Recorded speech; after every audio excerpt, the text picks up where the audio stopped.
Oh yeah.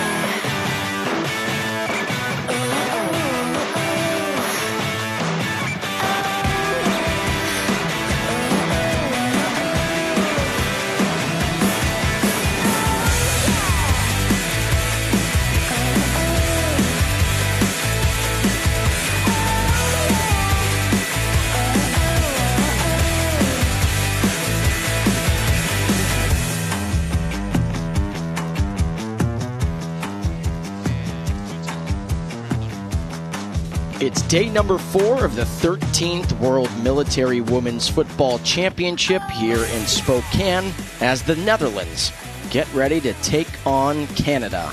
Hello, bonjour, hi everybody, I'm Alex Gould. Alongside me is U.S. Air Force Staff Sergeant Shelby Pruitt-Johnson. Delighted to have you on with us today. 12:30 a.m. in the Netherlands. We hope you've stayed up late. Bedankt for tuning in. Not far from the Canadian border here in Spokane, but to all the Canadian fans in maybe Montreal or Toronto, we say thank you, merci, get some dinner, and come watch these women battle it out on the pitch. Shelby, both of these teams are coming off tough losses.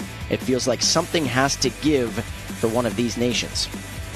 You know what, after yesterday's nail-biting game, I really don't know if we can see anything better. So I'm hoping here that these teams have had some time to practice, to get some rest, and they're going to bring their A game out here on the field today. You talked about yesterday. Let's take a look at some highlights from Group A action yesterday. It started with Germany and Belgium. Germany was able to improve to 6 points in Group A. Germans did a mighty fine job over Belgium, thanks to a 5-0 shutout over their counterpart in Belgium, while Cameroon beat the host, the United States, 2-1, thanks to a dramatic 79th minute goal by Tabe to stun the Spokane crowd. Of course, our crew put together some highlights, and it looks like this is a lot of highlights from around the tournament. You see a lot of different women who have competed, Shelby, and what a tournament it's been. I think there's a lot of great skill, a lot of great teams here today. And like I said, I think this is kind of where it's going to get to where people have been rested. They've been practicing. I know that practice days, they've been allowing the fields to be open there at Fairchild Air Force Base to practice and to scout. So I think that this is really where we're going to start seeing the teams really mesh together and play the best game. That was a goal for the United States by Haley Robertson to knot things up at 1 against Cameroon, but wound up not being enough as Cameroon added that second by Tabe, as we talked about. Let's take a look at Group B and see an updated standings going into today. You see right there, we got both groups up there. Look at that. Crew's doing a mighty fine job. So Germany has the 6 points in Group A, the United States and Cameroon, but Cameroon has that win head-to-head over the United States yesterday, and they have only played one match, Selby. Ireland and Belgium yet to get a point. But Group B, France is off today. You see South Korea has 3 points. They're tied with France. We're going to see them in the nightcap against Mali. We will see Mali for the very first time. And as we were talking about, Canada and the Netherlands looking for a point and potentially 3 points here today. Let's take a look at the tail of the tape. See it right here on your screen. Goal differential is not great. Canada lost 6-0 to South Korea in their first match on Tuesday, and then the Netherlands lost to their European counterpart in France, also 8-0 on Tuesday night. So, getting ready for the CISM March here. But it's 90 degrees, Shelby, 32.2 degrees Celsius. As we've talked about on the turf surface, it is even hotter, about 8 to 10 degrees hotter. So that gets the pitch almost up to 100 degrees. So the CISM March is coming up here. You can see this is to kind of combine both nations. We've talked about this. You see the referees in there. All the players are behind the flags. And also, too, a big shout-out to the volunteers who have helped here from Fairchild Air Force Base and all around the Spokane area. I was just going to mention that. You forgot one very big group of people, and it was those volunteers. They've been working hard out here out in the sun. You see them in the bright yellow neon shirts, And they are really rock stars out here making sure everything goes very smoothly and carrying those flags right there beautifully.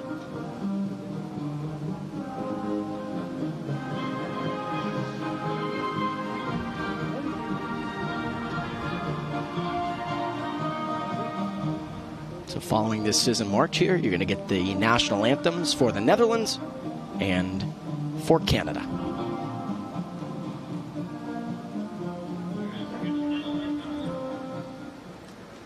The national anthem of Netherlands.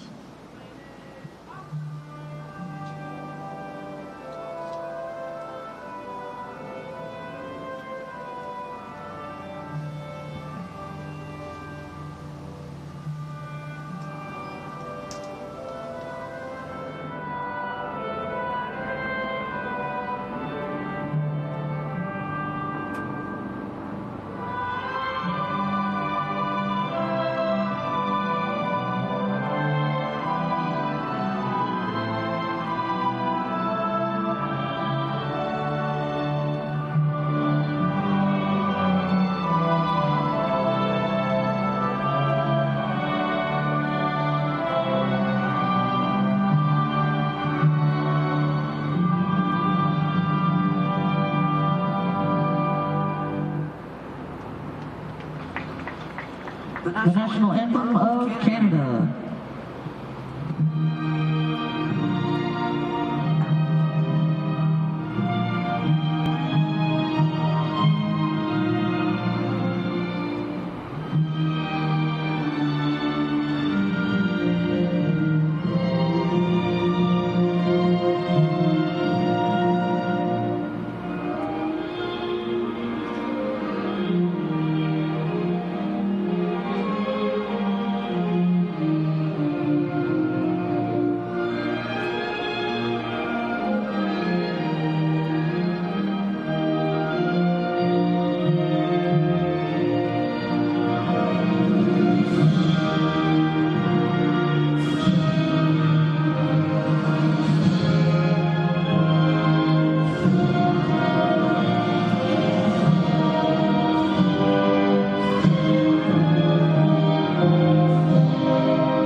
Beautiful national anthems there.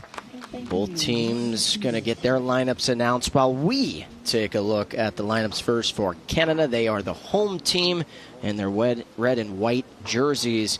You take a look there. The keeper is Caroline Wood. The left back for Team Canada is Emily Cote. The left center back is Kimberly O'Rourke. Right center back, Catherine McCaskill. The right back is Claudia Rousseau. Then from left to right again, Bailey Tupin's the left wing. She's one of the captains of this Canadian team. Michaela Talbot's the left midfielder. Right midfielder, Kaylee Carlisle, also a captain.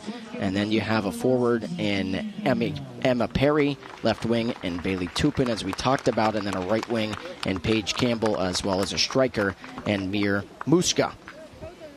Now we take a look at the Netherlands and how the Dutch will line up today. They're starting 11. Zoe Broekhoven is in between the pipes, and then left to right on the defense. Left back is Maud Soekbal. The left center back is Aramijn van der Velde. Right center back, Emma Verdosdank. The right back is Susanna Block. The left mid is Maura Misaglia. The right mid is Leonie Trump. And then the left wing is Liana van der Poel. Forward for the Netherlands is Bo Peters. Right wing is Daniela van der Velde. And to round out the Dutch lineup and starting 11, striker and Margriet Somsom. So those are the two lineups for today's match. And again, the storyline coming in, both of these teams were shut out by South Korea and France. So what do you think both head coaches were saying to their respective nations and athletes? Shelby. You know, something that I think that they might have really talked about here on the sidelines and in the locker rooms is they're starting over, right? They both have the same standing. No one has the advantage over the other. So I think that they're really using this as an even playing field and a blank slate to really put their name out there in the tournament as they play their second games. Let's take a look at the referees today. I think we have a good graphic on that. You saw the Netherlands, the Dutch huddling together, as well as Team Canada here as they get ready to go. But you see the referees there. 2 from Germany, 2 from Ireland. The head referee today is Jan Wild from Germany. The AR1 is Paul Kavanagh from Ireland. The AR2 is Tobias Kosiski from Germany. And the 4th official in today's match is Jonathan Hennessy, also from Ireland. So Canada is going to start out with the ball.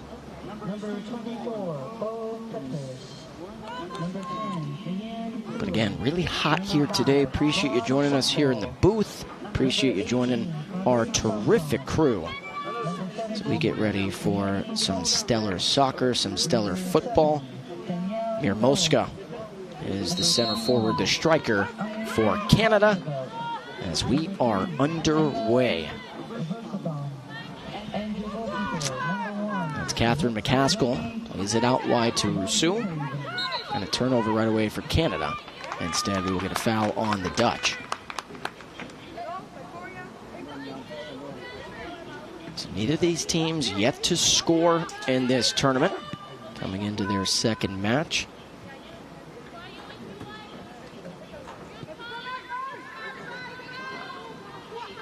Here on the near side for Canada, Claudia Rousseau.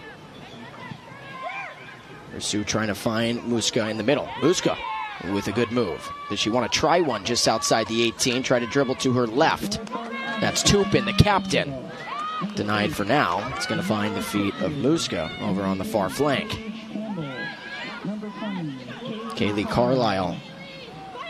The glasses and the goggles and all of Kaylee Carlisle. One of the toughest players we've seen in this tournament so far. And so is this woman with the ball at her feet, and Mount Sukbal. Remember, she got a yellow card last match. So we'll see how aggressive she is as the left back today for the Netherlands. And the hope is she doesn't get another yellow card, because then she'll have to sit out the next game. If you get a yellow in back-to-back matches, whether you agree with that rule or not, have to sit out the next match. There's a good close-up there of Jonathan Hennessy. A chance to talk to him before the match. He was fired up for this matchup between the Netherlands and Canada. All the referees, a lot of them FIFA referees, Shelby. It's really cool. I don't think a lot of people understand that. I think a lot of people think, hey, we'll just bring 2 random referees, we'll say, from our country, from our nation, to have them come in for the experience.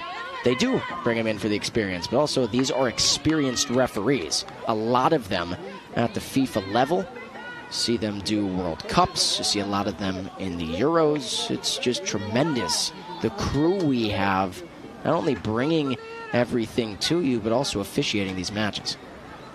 And 2, like you mentioned, 2 from each nation, right? Keeping the playing field fair for everybody, and really giving each country a chance to ref other countries and see how they play. I remind Van der Veld, who plays it to the keeper in Broekhoven. Broekhoven swings it out wide to Verdasdank.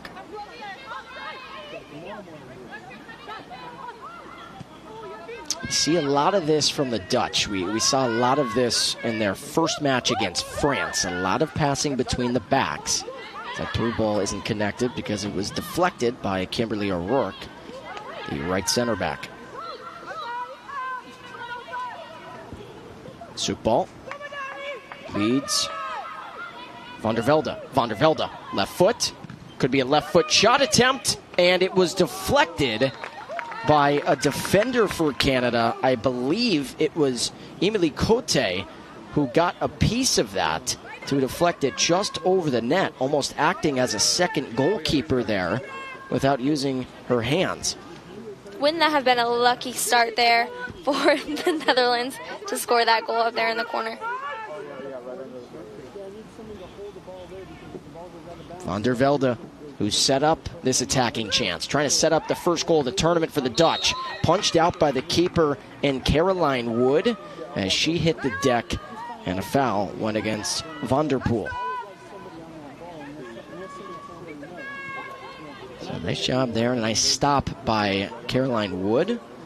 And she got tackled inside the 6.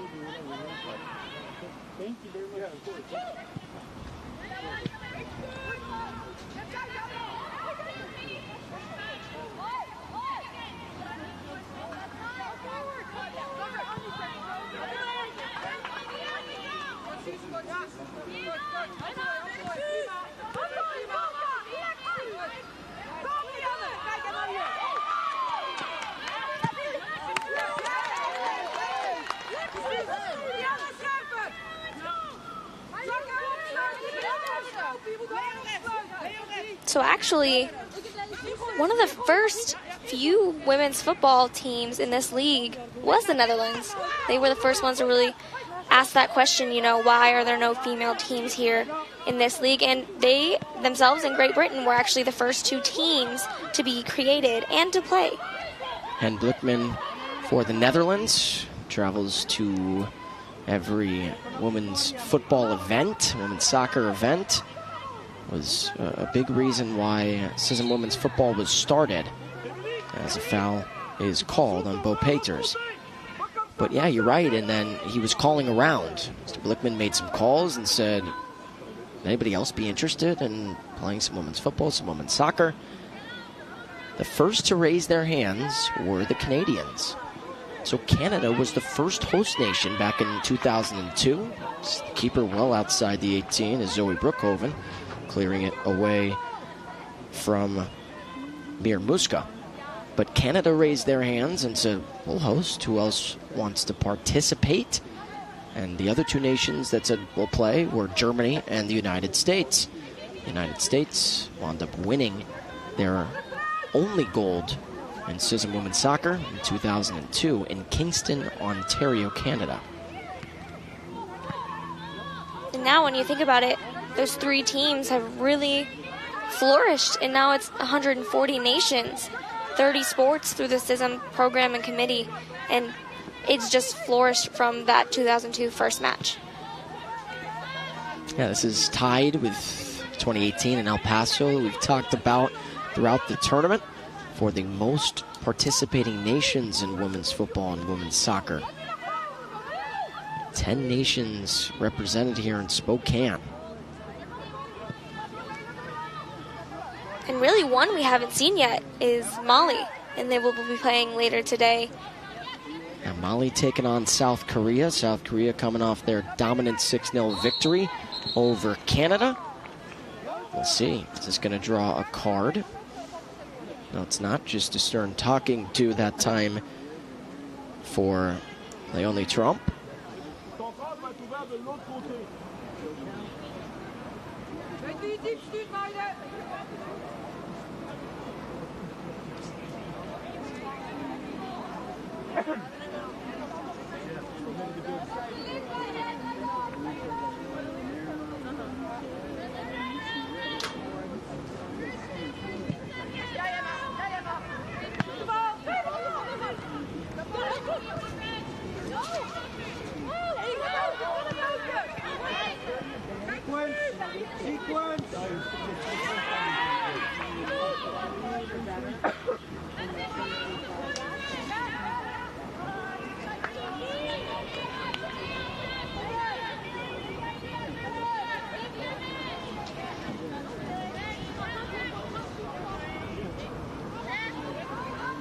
Trying to see here for Team Canada.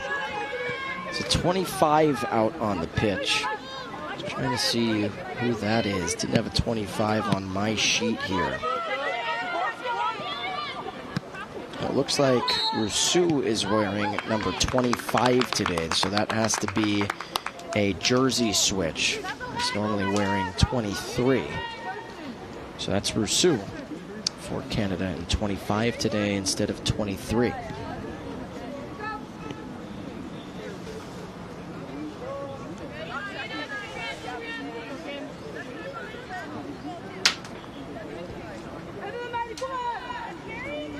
Free kick here for Canada. Trying to reach the 18. It's O'Rourke.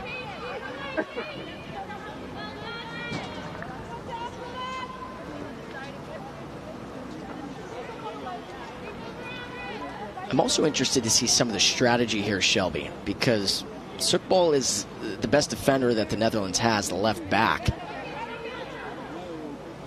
But you get to know the yellow card information right after it happens. So I'm curious to see how aggressive they're going to be against her. Good move, left to right. It's one of the first shot attempts we've seen for Canada. It was stopped by Brookhoven.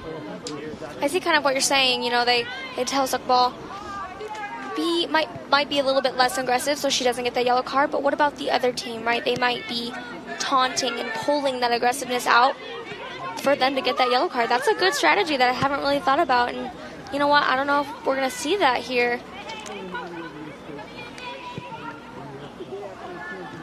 Judith Kippers, the manager and the head coach for the Netherlands from Amsterdam in the military police in the Netherlands. A good ball out wide on the far flank here for the Dutch. Somsong makes a couple of moves, has someone in the middle off the left foot and then skied in the air, but it is saved by Caroline Wood. Good run there by Somsong, who found Bo Peters, but Peters didn't get enough on the left foot. Peters was wide open. That was miscommunication defensively between the back four for Canada. A lot of space there, Shelby, inside the 18. As we take a look, no one marked Peters.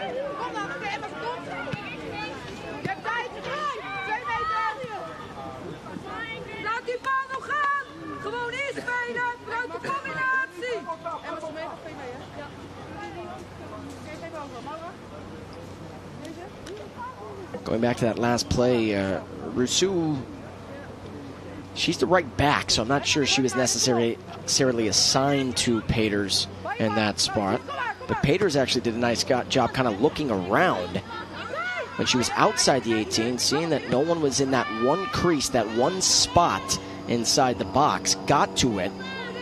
The ball just missed the good part of her left foot, which couldn't give given their Dutch their first goal of the match and their first goal of the tournament. You know, something interesting I learned today about Jerome is that, or about Peters, is that her teammate, number 17, Jerome, she was Peters' basic military instructor. And so she taught her, and now they're playing in the same league together. I think that's one of the most interesting stories here that I've heard about the Netherlands team. That is terrific. Sick ball. Just talking about Peters. And you probably have a lot of that. Flag goes up. Offside. Boy, that was real close there as Muska made the move. Just a split second too early. I'm sure that there is a lot of those stories in this tournament about someone training another and also helping each other on the pitch. I mean, I can't even really imagine getting to play with someone that you watched come into the military, and now you guys are playing on a military team together. I mean, you really get to see how they have molded and grown since that you had the chance to mentor them. I think that's really exciting.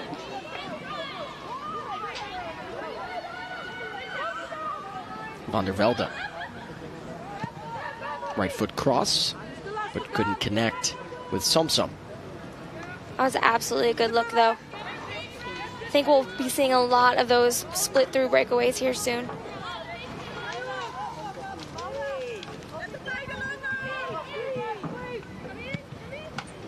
Caroline Wood in the Royal Canadian Navy from Coldbrook, Nova Scotia.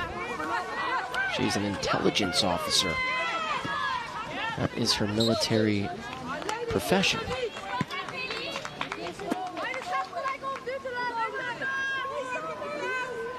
So free kick here for Canada.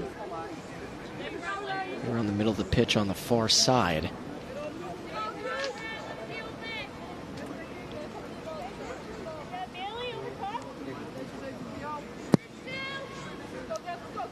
O'Rourke takes it.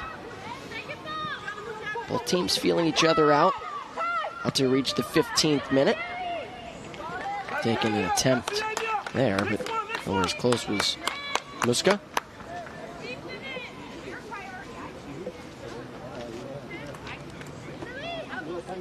So Zoe Brookhoven from Nielstad, which is military police.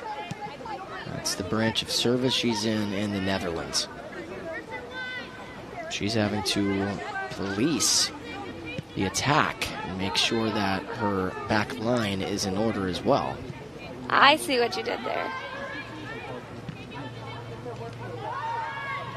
We talked about it, organization. I know you can speak to this more than me. In the military, there's a lot of organization. I think there's a lot of ways that you can be tactical in the military that can help you out on the pitch. We've seen that from a lot of these women, very organized and very comfortable in pressure situations.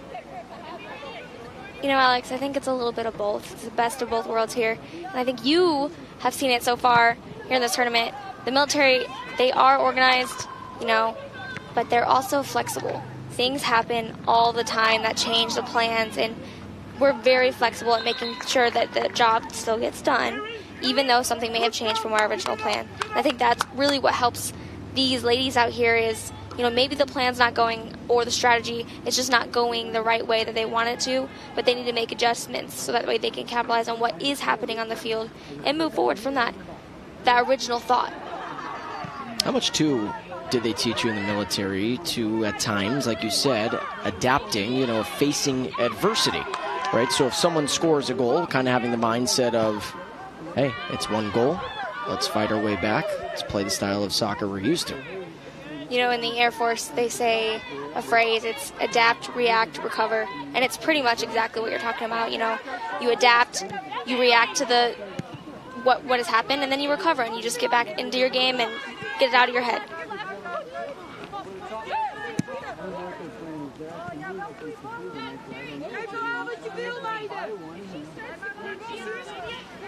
What's so fascinating, too, is for all these women, these strong, powerful women out on the pitch, serving their countries, that is their job. That is what they do. They do that proudly. They serve proudly. And then athletes second. It's amazing, though, how in shape, because that's what the military is doing for a lot of these women out on the pitch. So strong, being able to push off the ball so quick, and their movement so quick thinking, because you're talking about adapting and reacting. It's just amazing to see these women then get the chance to come out onto the pitch with limited practice time. But it doesn't look like that. You know what's something even more amazing, though, is these ladies are coming up to us and talking to us and telling us about some of their hobbies outside of the military. And they are doing so much outside of the military, outside of being this athlete. And they're really filling their life with a ton of different things that they love. And just to have all of that time and motivation to do all these different things and to better themselves as people is honestly inspiring.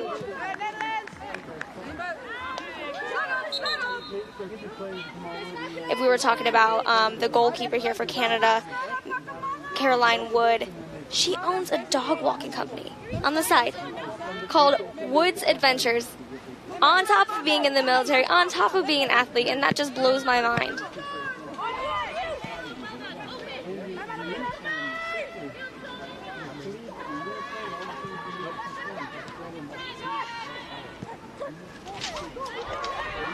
That was a good promotion, too, for Wood's Adventures. Absolutely. If you're in Canada, maybe anywhere near Kingston, Ontario. I know that's where one of the bases is, or Nova Scotia's where Caroline Wood is from. Wood's Adventures, use it. It's a free promotion. It's pretty cool. Dog walking service.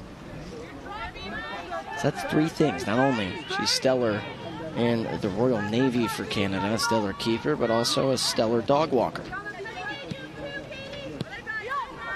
And plays rugby and volleyball as well. Let's just add two more in there. That's a lengthy resume.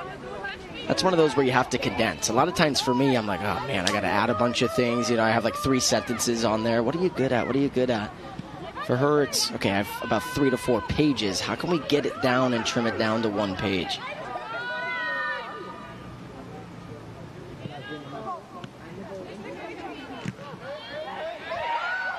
Could be a good chance here for Canada. Muska is on. That's a teammate to her left. Muska with a try. And it is deflected and saved by Brookhoven.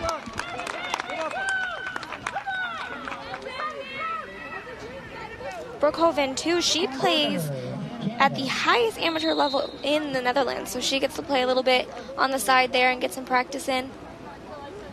So Muska had Carlisle to her left and elected to take the shot herself. A good save by Brookhoven, and now a corner for Canada. This is Emma Perry, one of the forwards for this Canada team. Has Talbot short. Perry, low liner. Dutch trying to clear, and they do for now.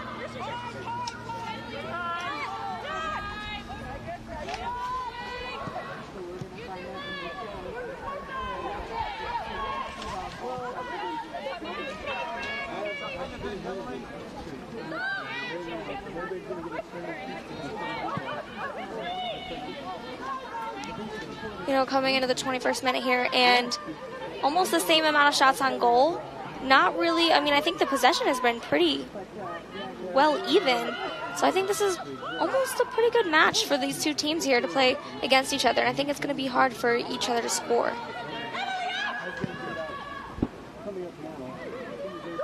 Could be a chance here for the Dutch. Right foot try, and speaking of the dog walker, and Wood, she makes the save on that strike from Misaglia.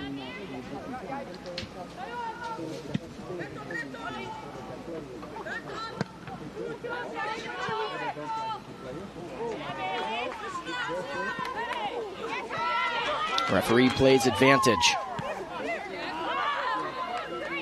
Is the whistle going to be blown here? Was that enough of an attack? And it's going to be a Canadian throw-in anyway. Head referee there, and Jan Wild from Germany. Played advantage. Said that was enough of a Canadian attack to disallow the free kick.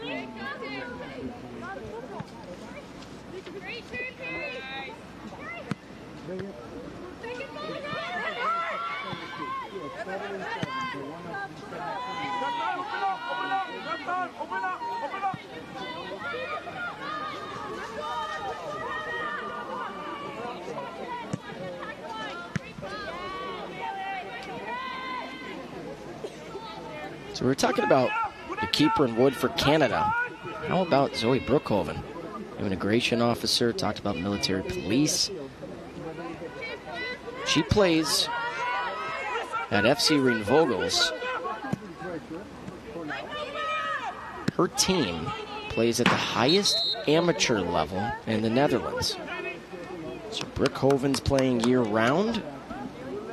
We've seen her make a lot of stellar saves in this tournament, especially already in this match. As we get our hydration break, as a reminder, if you haven't seen the last couple of matches, the last couple of days, automatic hydration break about halfway through each half. So we get one here, stoppage, everyone gets a chance to regroup, get some water, get some Gatorade, some fluids, because it is hot out here in Spokane. And then we'll get one in the second half as well. So we say hello here in the booth. Alex Gould, U.S. Air Force Staff Sergeant Shelby Pruitt-Johnson. Really appreciate you guys joining us, whether you're in Canada or in the Netherlands. We know it's late in the Netherlands, so we hear you, we see you, and I know these women out on the pitch really deserve it. You got John Anderson, who I failed to mention here. He's to our left. He's our statistician. He's tracking everything. There he is. Look at that. He's more behind the scenes, but I'm telling you, we can't operate without him, Shelby. Well, you know what, Alex, something you forgot to mention is that it's a birthday today in the booth as well. Didn't you? Yeah, whose birthday is it? Yours? Is it John's birthday? Such our folks out here watching Alex's birthday. He's spending it here in Spokane, Washington, watching the team play here. And we actually have a cake for him out in the truck. So it's probably melting away. I mean, in the AC it might be pretty okay, but we'll at halftime have to stop and get a slice of cake for his birthday up here. Whose idea was the cake? I couldn't tell you. It's a secret. This group. Mr. Steve Denote. Someone who really, really, really appreciates you being here on your birthday and spending some time with us. He thought that you deserved a cake. Well, that means a lot to me, Mr. Steve Denote. I know he's watching. He's a couple of booths over. He's a big reason why this tournament is going on. But thank you, Shelby. That means a lot to me. I know I don't look a day over 12, but 28th birthday today, and no place I'd rather be than talking about these two wonderful nations and these powerful women out on the pitch and our wonderful crew. So thank you for that. That means a lot to me. Got a chance to FaceTime the family this morning. They're back in Los Angeles, and they were sad that they couldn't be with me, but they were excited to listen to the broadcast. So I know they're watching, so I say hi to them. You know, I joked about singing happy birthday, but you will not catch me singing here on air. So back here after the hydration break. Still 0-0. Both of these nations could not score in their previous matches, trying to find a way to reach the back of the net. Somehow, some way. That's the third time we've seen that in this tournament, an illegal throw-in. One of the simplest things you'd think in sport of soccer. We've seen that called 3 times now. Not getting the ball over the head. I think you have to give these ladies the benefit of the doubt. I think maybe the excitement, maybe just trying to find the right person can kind of cause things like that, little mistakes. Yeah, I think you're right. Just rushing a little bit.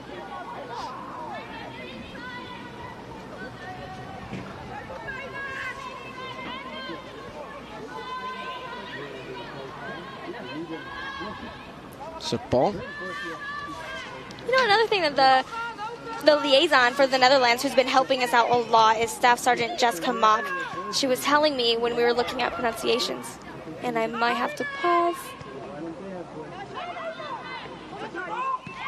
We were talking about pronunciations is Suckball and her teams were talking about how funny it's going to be to hear us Americans say her name and how we were going to pronounce it.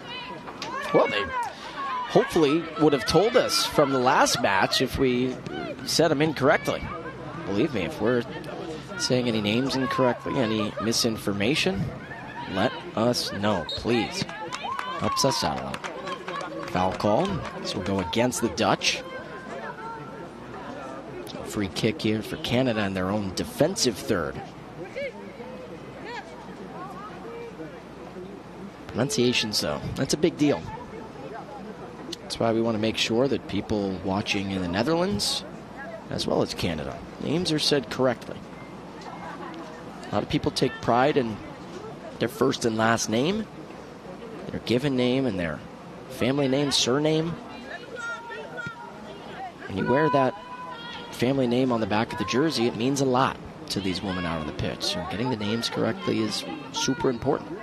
That is half the job as a broadcaster, is making sure that you can say the names.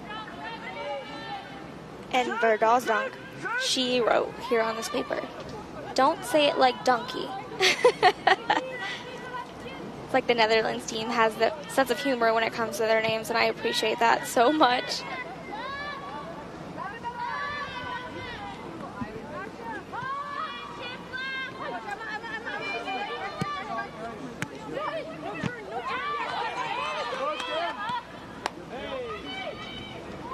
Muska makes a move. Deflected and ricocheted. This is Paige Campbell, the right wing. You can see Suitball gets a foot on it. Forces a throw-in for Canada.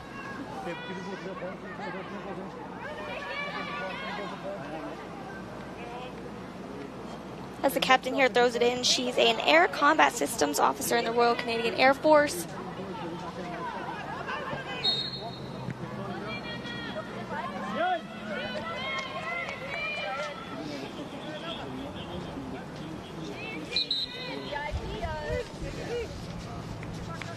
So it looks like we're going to get a substitute here for the Dutch coming on. Don't often see this, Shelby. About to reach the 30th minute here in the first half. And we're going to get a substitute for the Dutch. So Bo Peters will come off. Actually, no, Bo Peters will stay in, excuse me. Thought Bo Peters was coming off. Get you that sub in a second.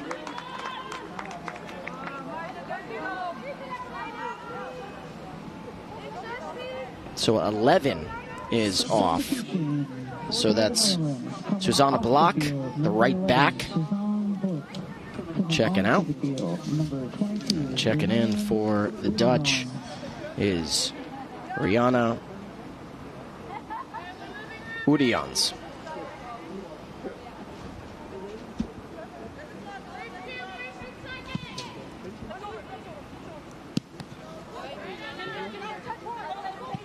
So Udians in and Block out. If you are marking at home, you get 5 substitutes, but only in waves of 3. I should probably clear that up and say that you get 5 substitutes, but you can only sub 3 times. If you sub at half, that doesn't count. So, some rules in there, but haven't had an issue yet.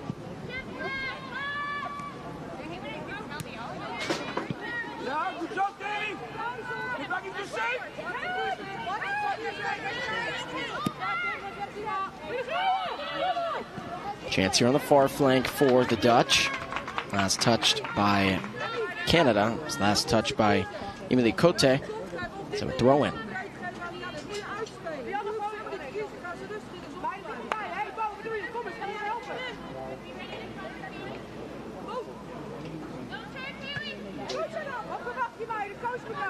No, Emily Cote is another one who plays year-round. She plays for the Boreal de Alma Soccer Club up there in Canada.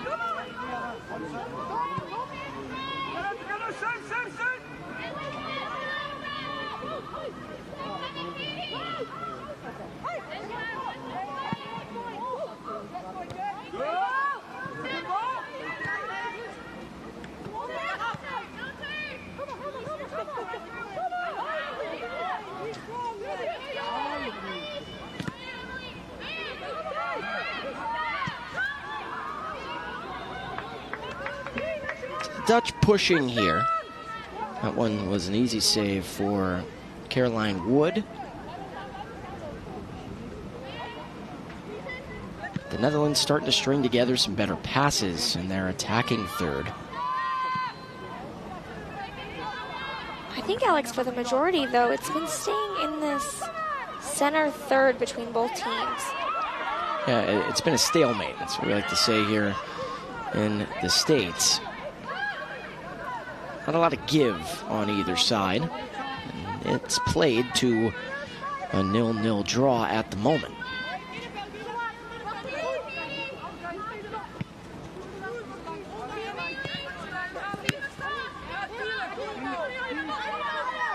Another chance here for the Dutch. Good closing speed, though, but it's going to be a corner. So yet again, the Dutch with a good push. That was Catherine McCaskill. Actually, that was Cote who booted it away. So Cote wanted to make sure that the attack didn't further. So we'll get a corner on the far side. So here's Van der Velde. Arcing into the box. Chance right foot try, pings off the post. The best look for the Dutch all tournament and all match long. That shot attempt just missed.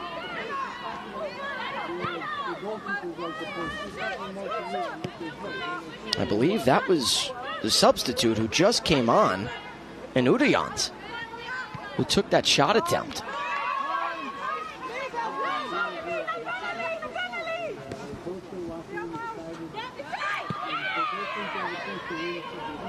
Sockball get to it first. Blazing speed from number 5. Plays it back to the keeper in Brookhoven. An absolute force to be reckoned with, that defender there.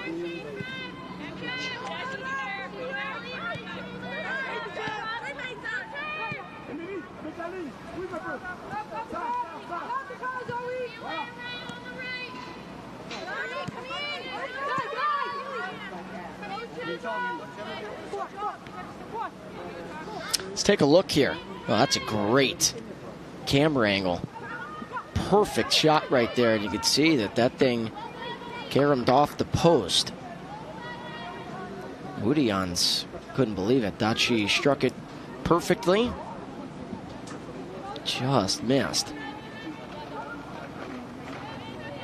And that's what we were talking about with both of these nations in their previous matches. Is getting the ball down the pitch, right? Seeing it on your attacking third. Way easier said than done when you're playing South Korea and France, two of the best teams in this tournament.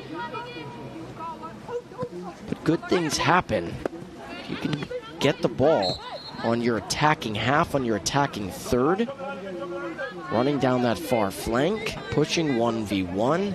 Then you get the corner. It was a great ball by van der Velde. And Udians, who just checked in about 5 minutes prior, just missed. You know, I was also talking to Sergeant Mock there about Danny and Annie. Van der Velde and Van der Veld, the two 7 and 21 here on the team for the Netherlands. They call themselves Danny and Annie. And they've actually became really good friends there in 2018 when they played together on the team.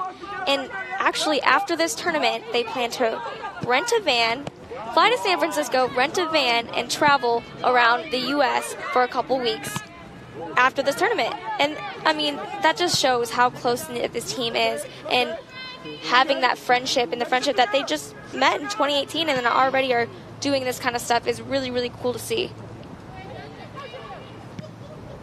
You got to go to the Ghirardelli factory in San Francisco. If they can hear this, chance here for the Dutch. Decisiveness from Wood to make sure that Somsom could not connect into the back of the net. But have to get all the chocolate you can when you are in San Francisco. Golden Gate Bridge, a lot of that. Of course, being from Los Angeles, it's not that close, but travel to San Francisco all the time. They were talking about visiting Big Sur and, of course, Las Vegas if they can get there. And I just think traveling around that part of the U.S. would be really, really fun. It is great. And a great relaxing time after a tournament like this. Have you ever been to Big Sur? I have not. One of the most stunning places on Earth. All water by the beach. Well, it must be a sight to see if some people from the Netherlands are here to come visit.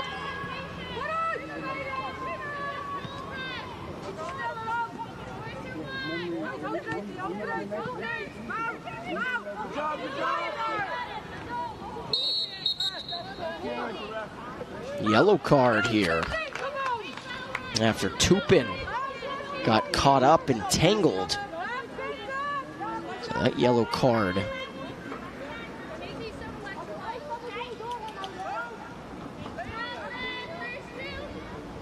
And yellow card is going to be called against Misaglia.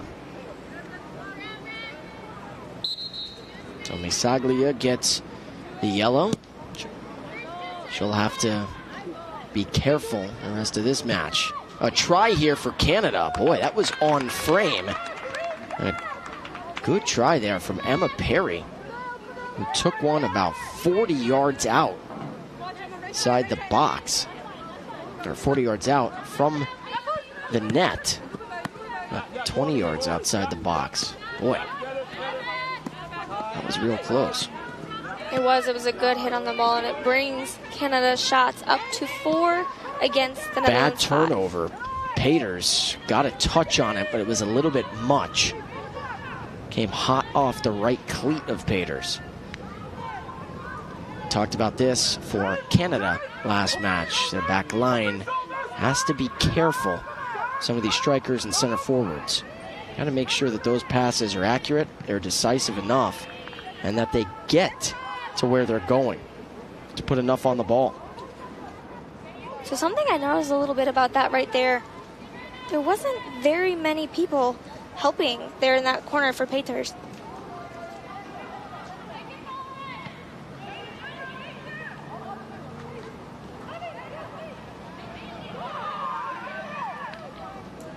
I feel a little bit like a almost lack of movement, right? We talked about movement off the ball, but it almost seems like the Netherlands are kind of flat-footed after they pass, you know, and I don't think that we want to see that here in this game against Canada.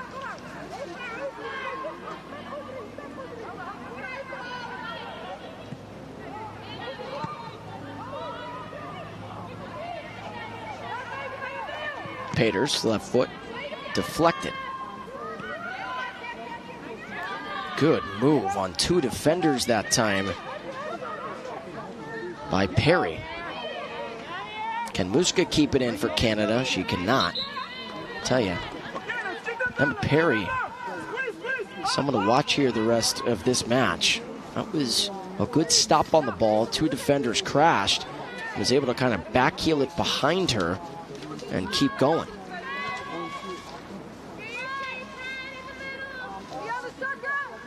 Perry's an armored officer from the Lord Strathcona's House, the Royal Canadians.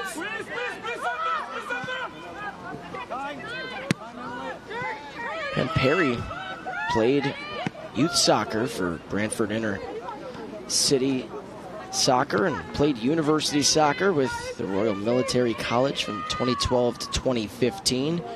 And she's still playing, currently playing with their base team of Canadian Forces base in Gagetown, and joined the CISM program this year in 2022.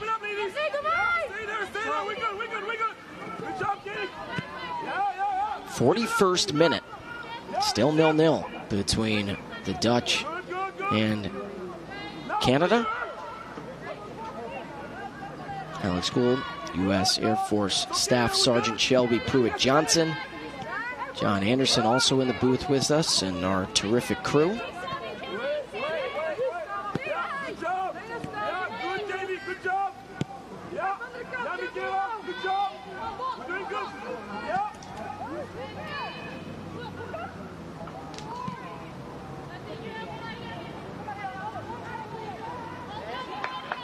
Slide tackle. Waiting to see if a foul was called there, if it's going to be a throw-in. So a slide tackle there from Claudia Rousseau. And the player is down for the Netherlands.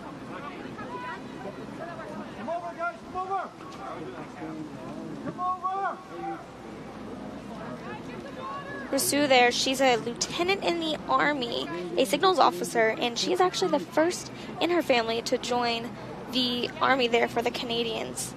I believe that's Aramine van der Velde, who's down for the Dutch.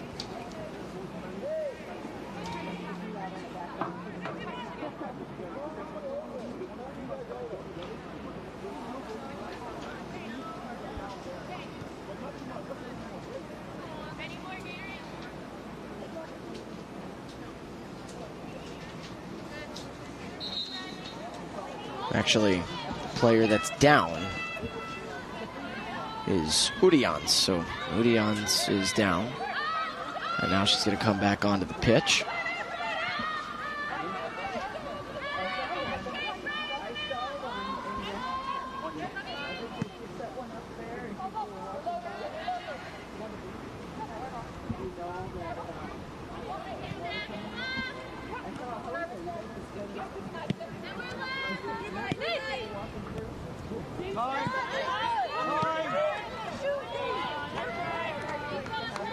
I think that was a good idea by the Canadian team, a give and go, if and only if it would have connected there.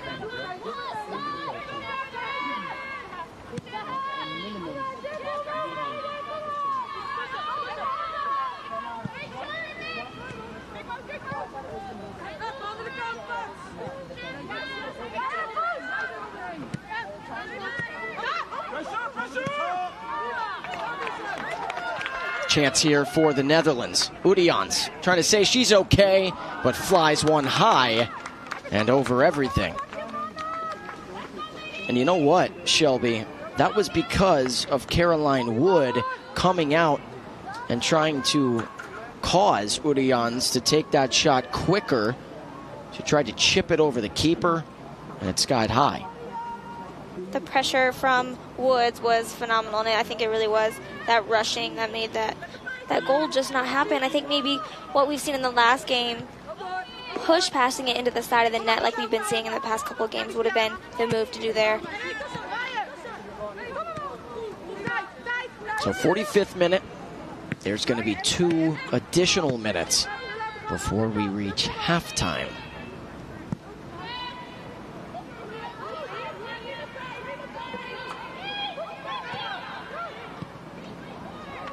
Dutch doing a much better job of passing and going here late in the second half.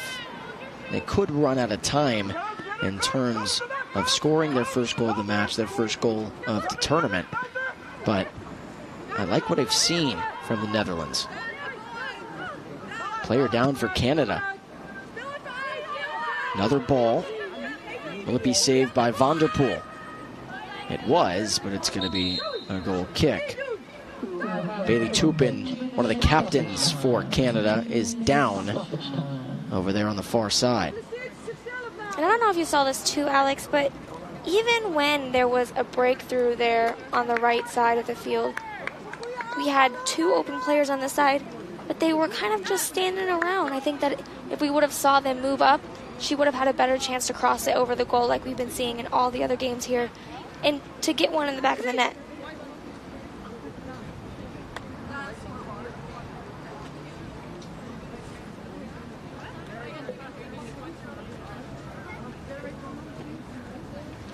So Toupin being attended to here.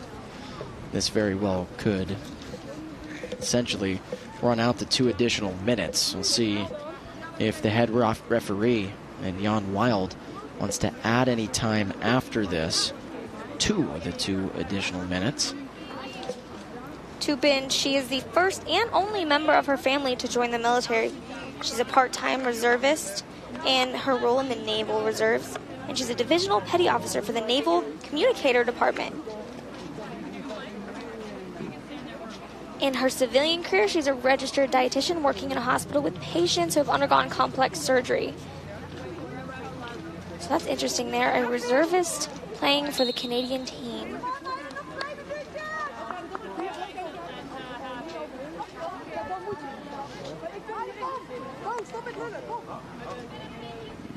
So everyone coming back out onto the pitch.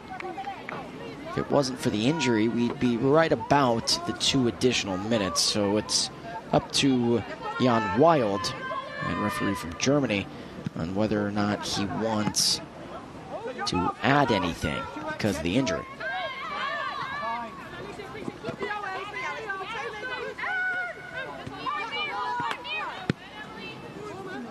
We actually saw a similar situation yesterday in the Cameroon-US match, where a player went down for Cameroon, took up about 90 seconds. Could be a chance for the Dutch, but Wood yet again comes outside the 18, and that was the last attempt for the Dutch. Canada, their back line, survived the final 10 minutes or so. Good push by the Netherlands. They have some momentum, Shelby, going in to the second half, even though it's 0-0. I agree. I think the Netherlands have really been keeping it up there on their attacking half, but really, it's a stalemate still, and I don't really see it ending anytime soon. Those breakaways and moving without the ball is really what's going to be key for these 2 teams. So Canada and the Netherlands tied up 0-0. They will head into the locker room and make their adjustments. And we have a good package to show you guys. Matt Hester has been working hard to bring you behind the scenes here at CISM. He recently caught up with the German team, who talked about their first action here at the tournament and what CISM means to them.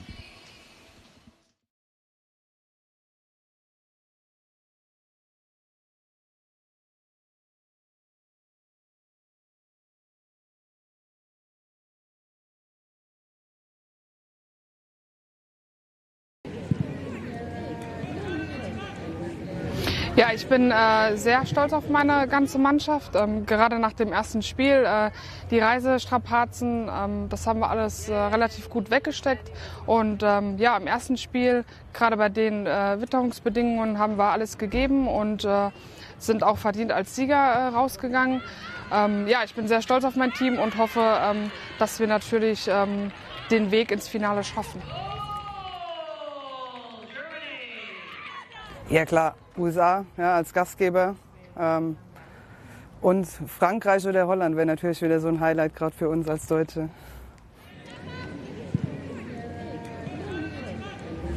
Ja, dass wir miteinander fair umgehen sollten, Respekt füreinander haben müssen und auch sollen und dass wir uns hier ein schönes Turnier bescheren gegenseitig und ja, dass es eine tolle Zeit wird.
roll with me now. I'm not here to play around. Let me show you what I am. This my time to shine.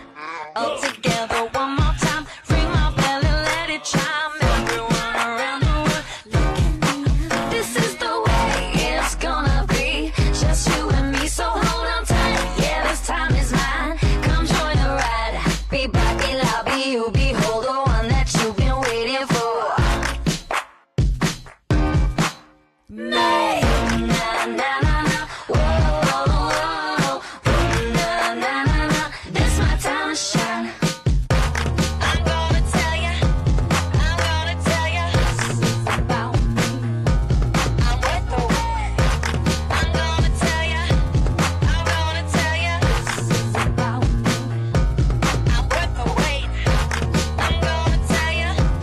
I'm gonna tell ya. This is about me. I'm with the weight. I'm gonna tell ya. I'm gonna tell ya. This is about me. I am with the weight. Be back, be loud, be you, behold the one that you've been waiting for. May. Na na na na. Whoa, whoa, whoa. Na na na na. This my time to shine. I want it now and I ain't never gon' back down. I want it now and I ain't never gon' back down. I want it now and I ain't never gon' back down. I want it now and I ain't never gon' back down. I am no regular citizen. Nope. Do you understand what you witnessing? You cannot tell what the difference is. I want it all and I'm winning it. I do not care about opinions. Time to make a few decisions so I can take a position. I'ma go get it, I'm punching and kicking. I keep on moving, they off of me. Just do it and stop at our talking G. I'm not expressing no modesty. I can't see nobody stopping me. If there's a problem, I gotta solve it. Straight to the top, I can't see myself falling. I gotta grab it, there's no time for stalling. Number one stunner, don't have other options. Now I'm fired up. I'm sorry, brother, your time's up. I see the top and I climb up. I came from the ashes, I rise up. Rise up, rise up. I want it now, I gotta rise up. Rise up. I want it now, I gotta rise up. Rise up. I want it now, I gotta rise up. Rise up. I want it now, I want it now, and I ain't never gon' back down. I want it now, and I ain't never gon' back down. I gotta go for the gold. I need to switch up the mode. I'm gonna win on my own. I'm in a whole nother zone. I reached the pinnacle. I don't have time, this is critical. It's time to finish you. I don't care who I just did it to. I gotta go for the gold. I need to switch up the mode. I'm gonna win on my own. I'm in a whole nother zone. I reached the pinnacle. I don't have time, this is critical. It's time to finish you. I don't care who I just did it to. I want it now, I gotta rise up, rise up. I want it now, I gotta rise up, rise up. I want it now, I gotta rise up, rise up. I want it now, I gotta rise up, rise up. I want it now, I gotta rise up, rise up. I want it now, I gotta rise up, rise up. I want it now, I gotta rise up, rise up. I want it now, I gotta. I want it now and I ain't never gon' back down. I want it now and I ain't never gon' back down. I want it now and I ain't never gon' back down. I want it now and I ain't never gon' back down. Said I'm fired up. I'm sorry your time's up. I see the top and I climb up. Came from the ashes, I rise up. Rise up, rise up. I want it now, I gotta rise up. Rise up. I want it now, I gotta rise up. Rise up. I want it now, I gotta rise up. Rise up. I want it now, I gotta rise up.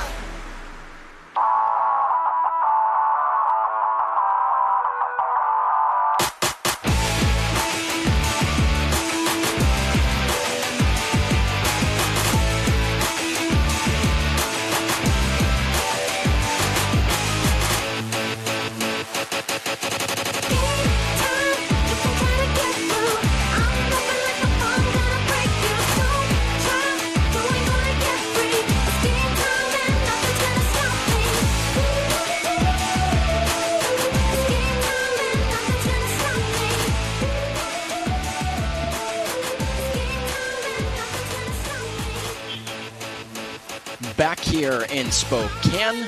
The Netherlands and Canada, 0-0. Getting ready for the start of the second half here.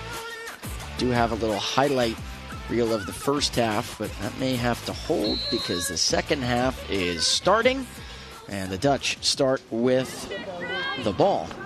If there have been substitutes made, they will let you know, and I believe there maybe has been a couple, but we've yet to be told about it. So once we get told, we'll let you know. Could be a chance here for Muska, but she's working 1-on-6 here. She take on 6 Dutch defenders. Dispossessed. So it found Van der Velde.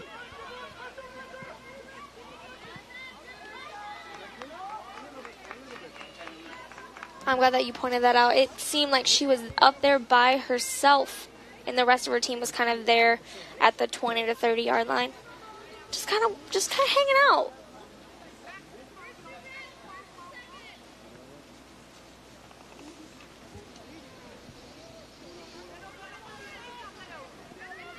So adjustments, Shelby. Let's talk adjustments. Let's start with Canada. What do you think Canada needs to do here in the second half to put one into the back of the net?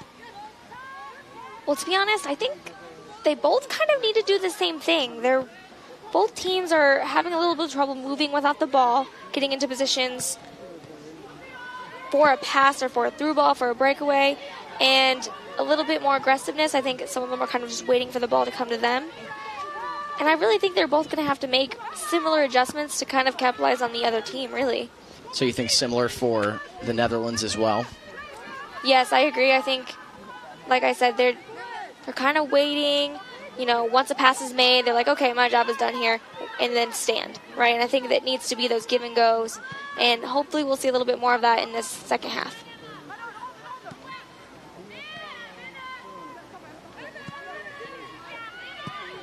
Something we've seen from a lot of the dangerous teams here in this tournament. Seen a lot of the backs just kind of waving some of the strikers, some of the midfielders up the pitch a little bit and booting it down into your attacking half, into your attacking third. I think I would like to see, and I think you would too, both of these nations do that. Just what I'm talking about there. Got deflected, but that's okay. Just pushing the ball on your attacking third, you never know, as Muska gets called for offside.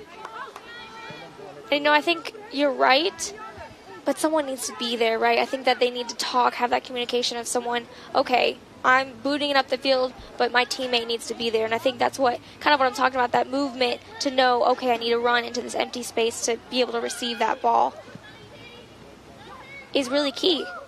Peters out to Vanderpool. Back to Verdasdonk.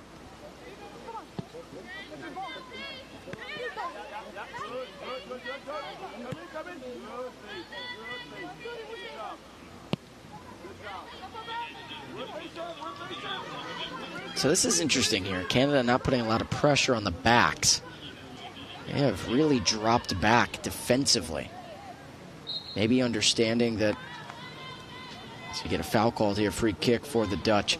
Maybe understanding that to end that first half, the final 10 minutes or so, the Netherlands had a couple of good attacking opportunities, attacking chances, could not connect into the back of the net. So it seems like a lot of the strategy here for Canada and their manager, head coach, and James Lalonde is to drop back a couple more. So a couple of substitutions, and I'll get to it. Oh, no, we'll get to it now. Looks like 7 is coming off the pitch. That's the left wing, the captain for Canada, and Bailey Toupin. Coming in for the Canadians is Caroline Doyle. It's Doyle in and Toupin out.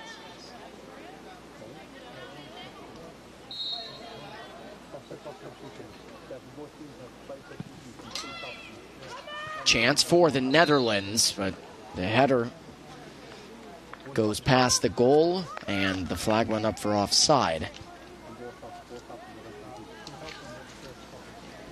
So our sub here, Caroline Doyle, number 13. She's played over for over 20 years, and she's a Naval Combat Information Operator for the Navy of the Royal Canadian Navy. And we've talked about that a lot throughout the tournament. Some nations, all one branch. Some nations, complete mixture of everything. That is very much the case for Canada and also for the Dutch. A lot of mixtures. Navy, military, police, Army, Air Force, all represented for the Netherlands. Then you got Royal Canadian Air Force, Canadian Army, and of course the Royal Canadian Navy. I like that you point that out because looking at this, you know they're military teams. But what a lot of people might not know is not only are they not they're different branches, but they're also different jobs in the military. So they're not all one in one, and they might not know what each other's job really is to do, and getting to know each other and getting to know the different cultures of those jobs and then meshing together here as a team is also another thing that the teams have to kind of get through and work through the storming phase of getting together to be the best team they can be.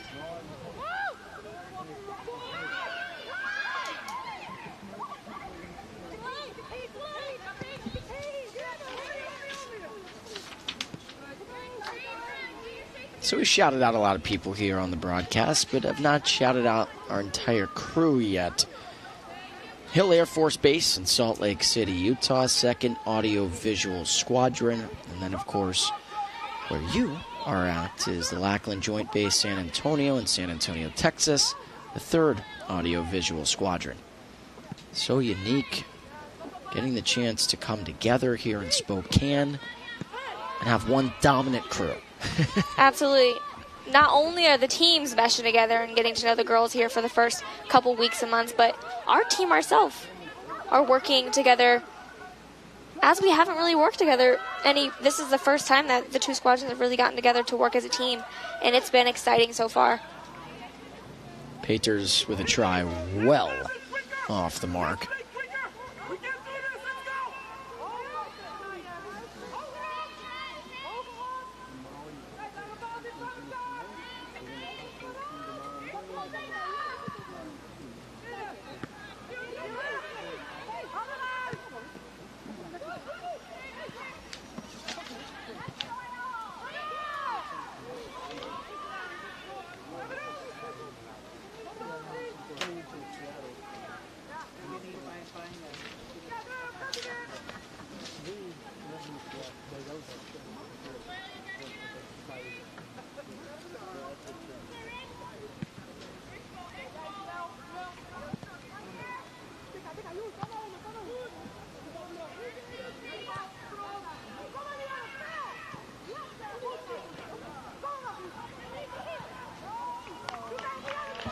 Chance here for the Dutch, but it's corralled by Wood. Good closeout. That was all set up by kind of the box out there on that attempt on that run by Emily Cote.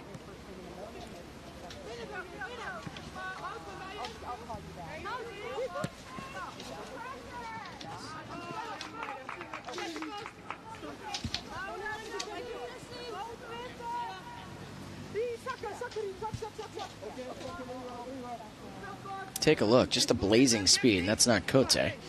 Said the wrong name, that was Kimberly O'Rourke. Apologies to the O'Rourke family. A good kind of box out there. You see that a lot in basketball. Boxing out the person you are guarding.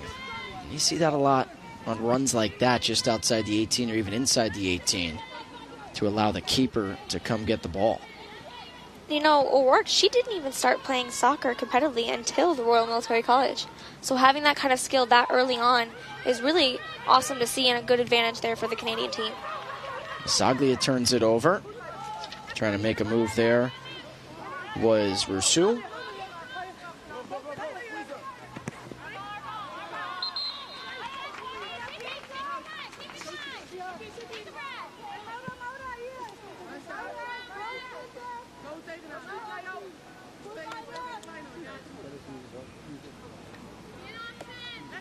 So the Netherlands got the bronze in Kingston, Ontario when it was first hosted back in 2002, and then won the gold medal in 2004, when it was hosted by the United States. It was just 4 nations.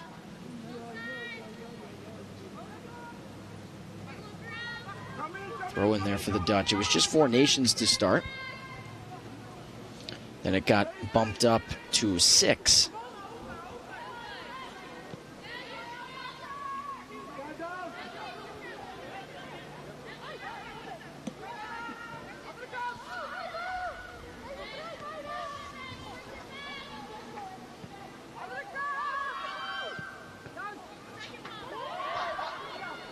Chance here. Ball was not corralled, but Wood will take it.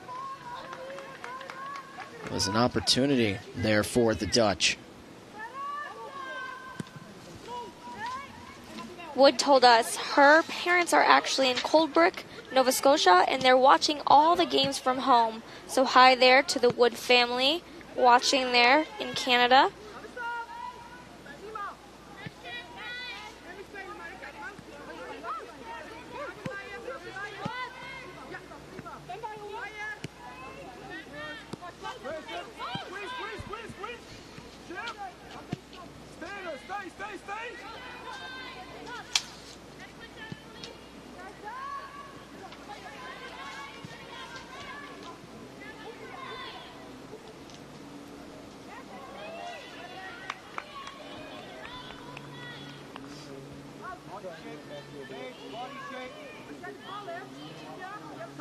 Good throw in there by Vanderpool. Sum. You're on the near side, right by the corner flag. See if the Dutch want to try and cross one in here.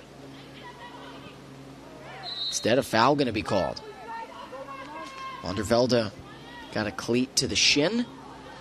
This is an opportunity here for the Netherlands. Just outside the box. So Van der Velde will take it here.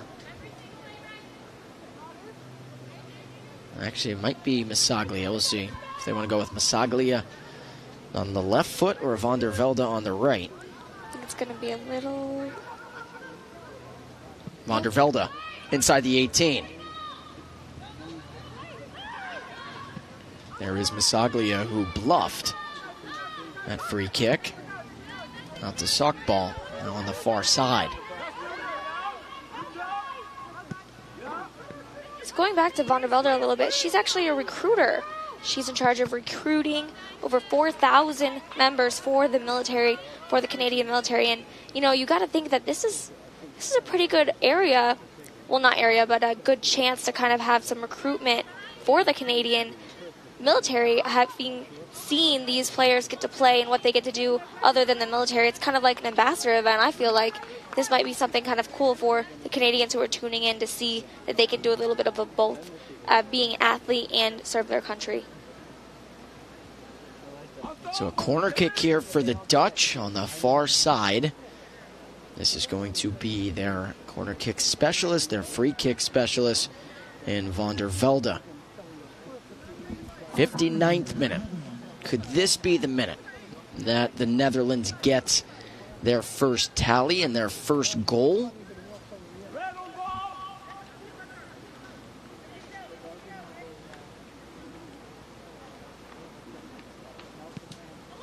High arcing inside the 18, off the head, but wide of the mark was Vanderpool. So Van der Velde found the head of Vanderpool, but Vanderpool could not connect.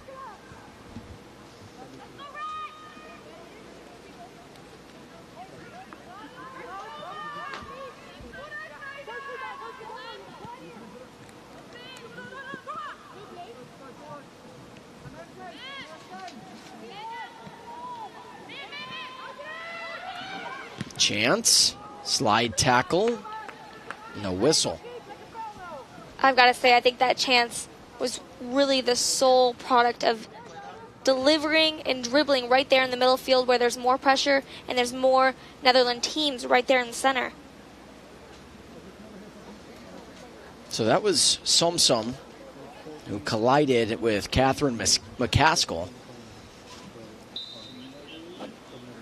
Referee did not blow the whistle. Jan Wild from Germany.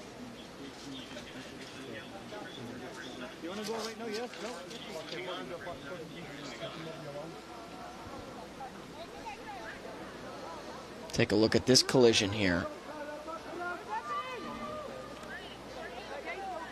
Probably not worthy of a penalty kick. And now I'm wondering what's going on here. I think it might be a drop ball.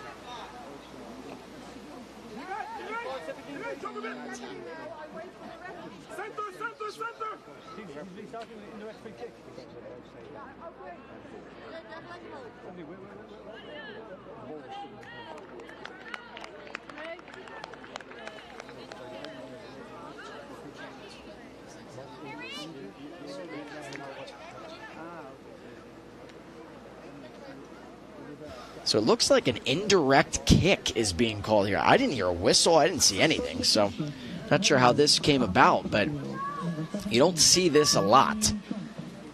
But an indirect kick coming up here for the Dutch. And you're going to see a four-woman wall for Canada right in front of the post. So could this be the moment for the Dutch? Van der Velde.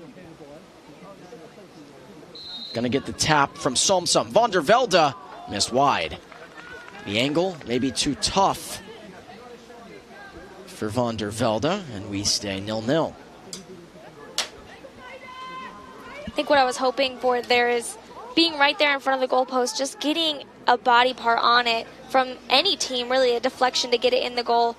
And it might have been hard for her to kick it in, but it could have deflected into it by her teammates. You know, I'm wondering if that was called. I saw the head ref and Jan Wild have a conversation with Caroline Wood. I'm not sure if Wood did something. And I'm not sure if we have a replay on that or not, but I don't think it was because of the tackle. That wouldn't make sense. Would have been a penalty, and it would have been a chance for no wall for Canada and a chance for the Dutch to score. But I saw Jan Wild go talk to Caroline Wood, and I was wondering what he was saying, and then he put the ball down just outside the 6. So I'm not sure if maybe Caroline Wood was setting up to take the kick outside the 6-yard box. I have no idea.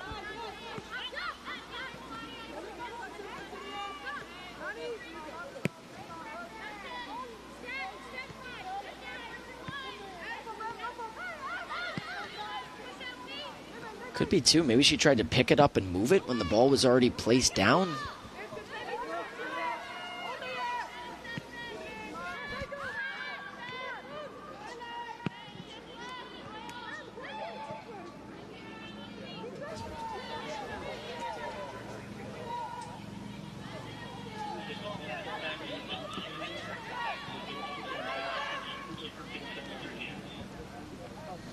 So sort of what I was thinking along the lines, but it was a pass back from a back line member for Canada back to Caroline Wood, the keeper.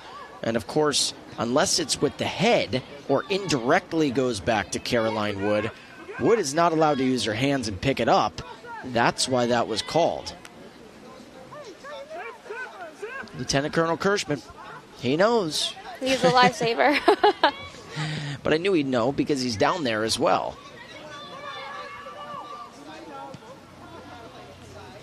Who last touched it?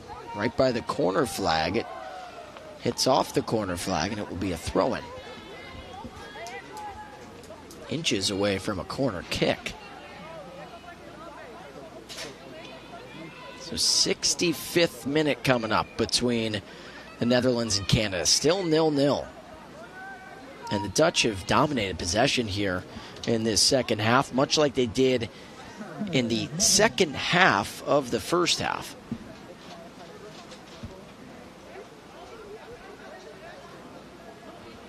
So now they will get their corner. Van der Velde to take it. Just feels like one of these tries for the Dutch is going to reach the back of the net. They have been pressuring and pressuring and pressuring on the attack. Van der Velde Instead, could be a Canadian counter. This is Moska. Muska had no teammates, but then gets taken down, and Muska is still down. A foul was called on the Dutch.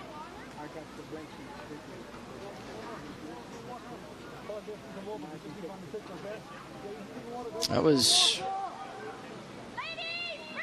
what looked like number 14 for the Netherlands, and I don't think we were told about that substitution. Yeah, we were. Never mind. John Anderson's got it here. So that was Refka de Ryer who got called for the foul, as Muska's still down. So it was 14, the 14 contact. So to get you that substitution, de Ryer comes in, and coming off the pitch for the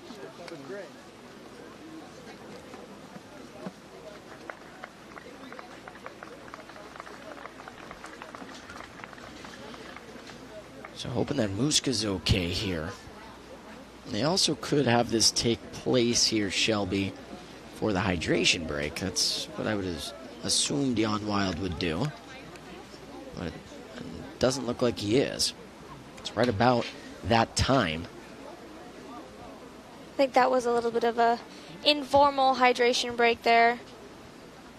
We're waiting for the official one to be called.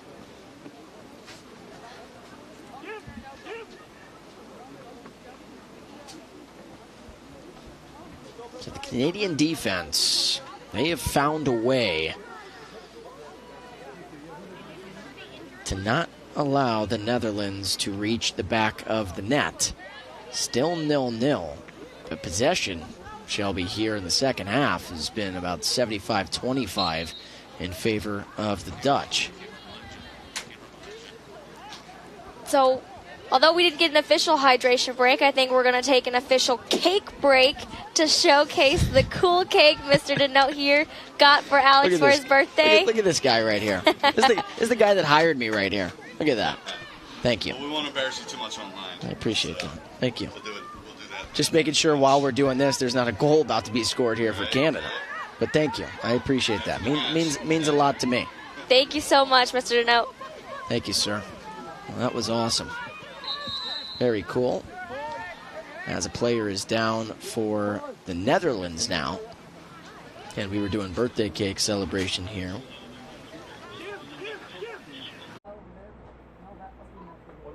So player is down here for the Dutch. I'm just going to talk like we are. Players down here for the Dutch. To see who that is.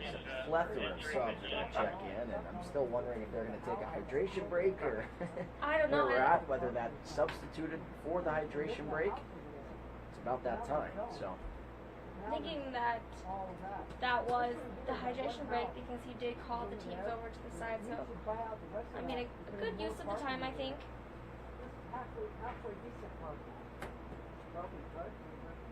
It looks like Masaglia got banged up for the Dutch.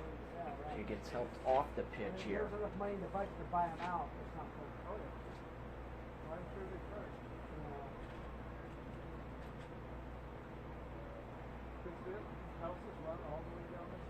It was a long time ago. Well, that's right. That's the side school over there. Substitution for Canada. So 2 subs coming in for Canada. So checking in for the Canadians is number 4,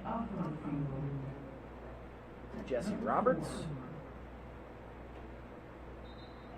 Coming off the pitch for Canada, number 13, Doyle, who I think checked in earlier. So that's a sub for a sub. You don't see that a whole lot. And then also checking in for Canada is number 12, Kate Costello. Costello is in for Muska. So were we out officially?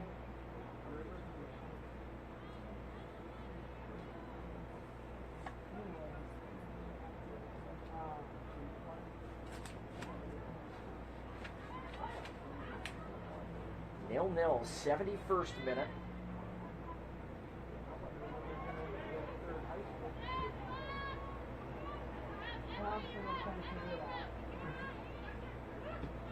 A lot of space here. Van der Velde. Can she make a move?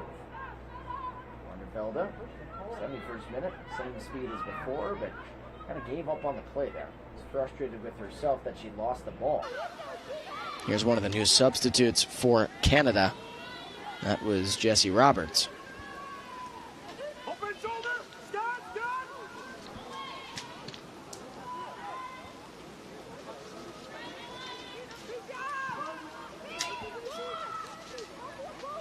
Wood almost lost it there on that cross.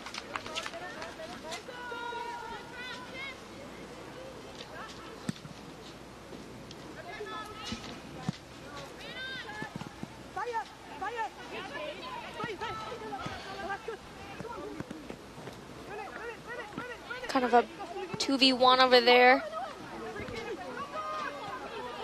Chance here for Udians, but Udians too much. And it was deflected, so it will be a corner on the far flank for the Netherlands. Final 20 or so minutes in this first match of the fourth day of this championship. Van der Velde to take the corner kick yet again. Like I was saying earlier, Alex, I think these teams are pretty well matched. We have not seen it take this long for a goal Into to the be box scored. here. The Dutch, Masaglia, found her feet, and it is cleared away. It will be a throw-in for the Netherlands. That was corner kick number 3 for the Dutch. We'll throw it in quickly here. Masaglia trying to find a teammate. No one was there.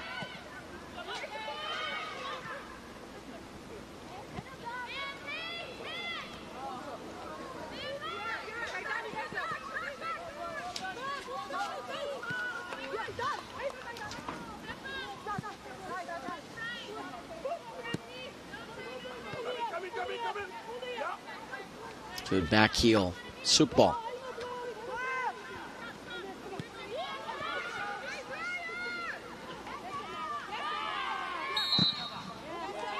And a foul going to be called against the Netherlands.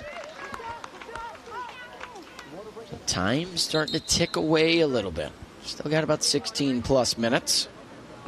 Player is down for Canada. That's Emma Perry.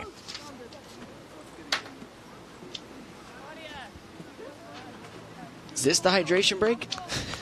You know what? I think in an unfortunate chance of events, these injuries are really letting the teams have these informal water breaks. So they are getting hydrated here for the second half.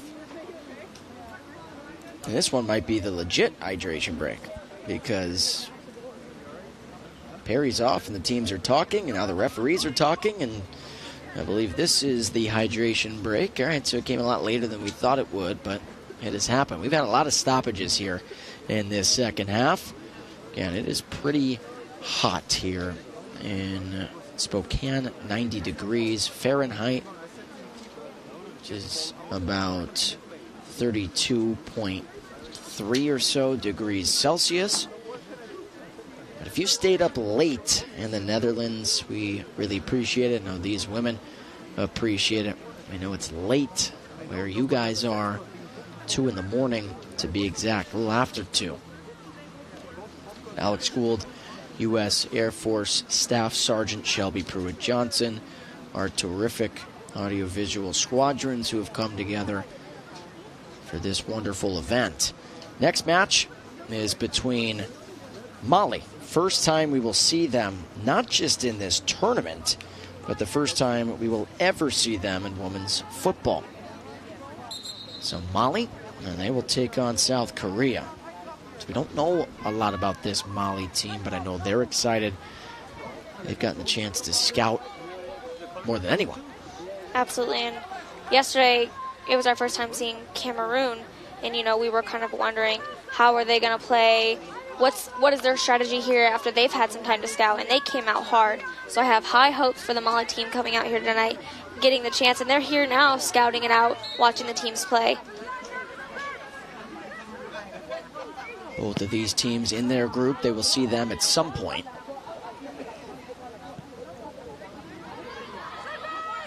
Canada trying to defend the counter, and that was all Emily Cote. Emily Cote is one of 4 Canadians that joined the team the day before they left to come to Spokane, as that shot ricochets off Souk ball, and now the counter could be on for the Dutch. Roberts, Talbot, Costello, and Cote. Costello, who just checked in, seen Talbot already today. They all joined the team, Shelby, one day prior to leaving to come to Spokane. And he had 4 other players. Now that's a hard thing to do, coming to a different country. Not only just coming to a different country to come play with a new team, but a brand new team the day before. That is impressive.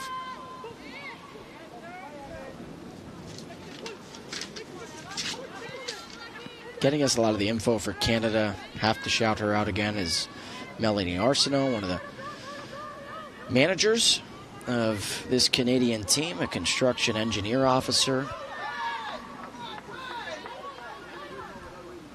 She's just been phenomenal in getting so much information. A lot of these stories and facts that were given about Canada, a big part of that is because of Melanie Arsenault.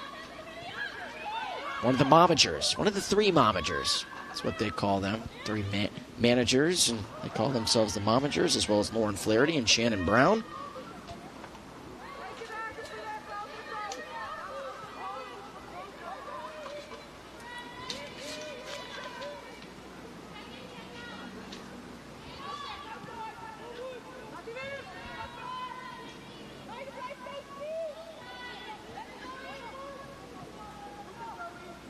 Good header here. Som. Right foot cross. Could this be the first one? On the back side of the play was Udians. Could not connect with the left foot. Wow, it just takes one time for that foot on the ball to get it in, and that's going to be that 1-0 score that we need here. That was a terrific ball by Som. And Udians just could not get the left foot high enough or in time to put it into the back of the net. Take a look here. Good ball, and just ahead of Udians.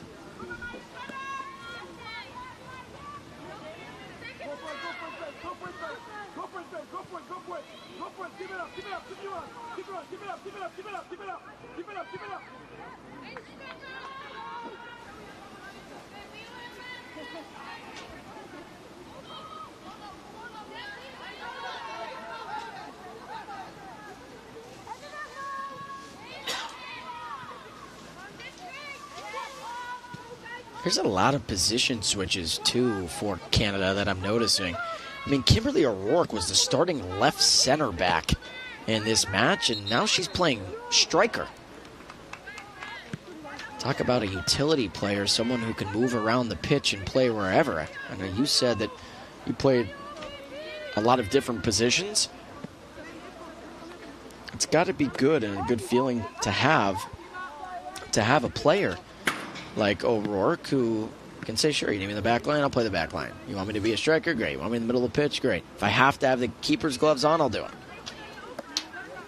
I think it might even be part of their strategy. The Netherlands came out with a 0-1 loss against France, and I think that maybe they were like, hey, maybe we need to switch something up. That obviously wasn't working, so I think having that utility player really, really helps out the team strategize and mix things up for the next game. Not a good decision there. Carlisle, one of the captains for Canada.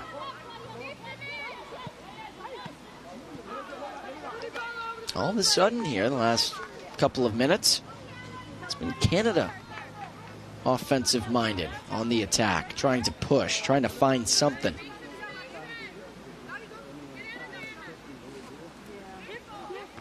Both of these teams have not scored for 170 minutes.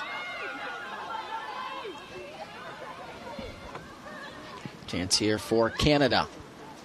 Just outside the box, no call. Jan Wild wasn't going to change the match on a penalty.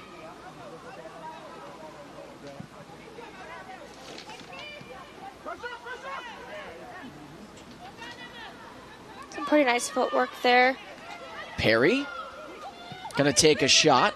Brokoven was right there. Not a bad idea there by Emma Perry, but the save was made. This is also Perry's first time participating in a CISM tournament. So she came out new, and she's going out and making some moves here for the Canadian team.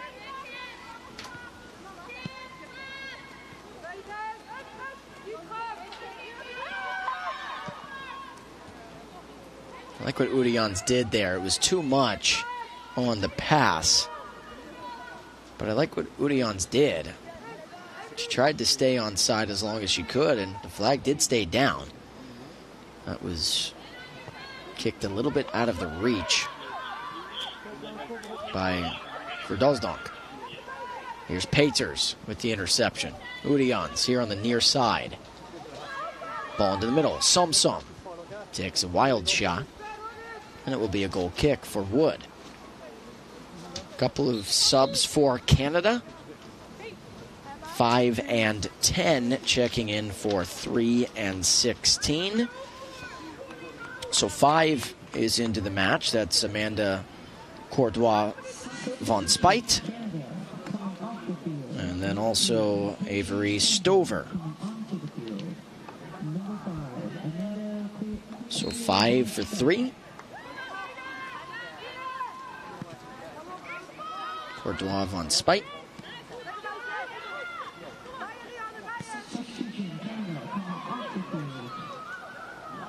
Sum. Soup ball. Soup ball tried with the left, now with the right. No one there.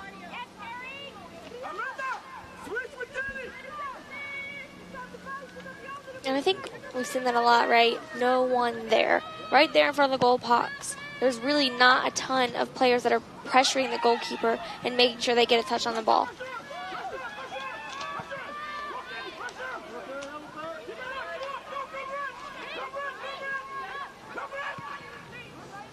Nice give and go there.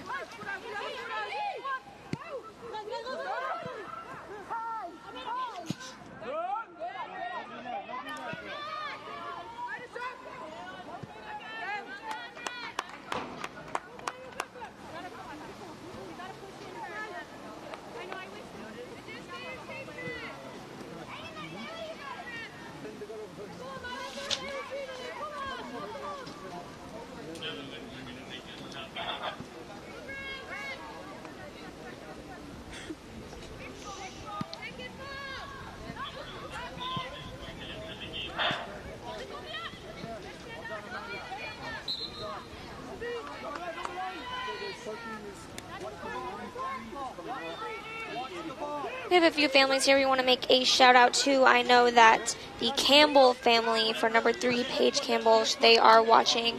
And her dad used to serve in the Royal Canadian Air Force. And the Muska family is also watching. A shout out to Lewis, her mom, her dad, sister, and brother. And thanks for watching us here today on this. Udians here inside the box, no call. Udians will be asked by the head referee and Jan Wild to get up. Real close. See if we can take a look at this one again. This could have decided the match if Jan Wild determined it was indeed a penalty, and definitely not. Good call. As Rousseau definitely got ball. Paters out wide to Soup ball. Approaching the 86th minute. Soup ball. Ping that off a Canadian defender and Costello. And now sub coming in for the Dutch. 13 is in for 3, so Verdelsdonk is out. 13 is in, and 13 for the Netherlands is Lindsay Habriel.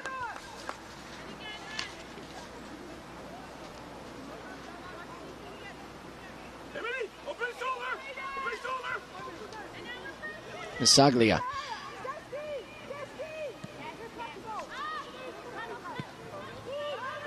On the other side of the pitch, Vanderpool, nowhere's close.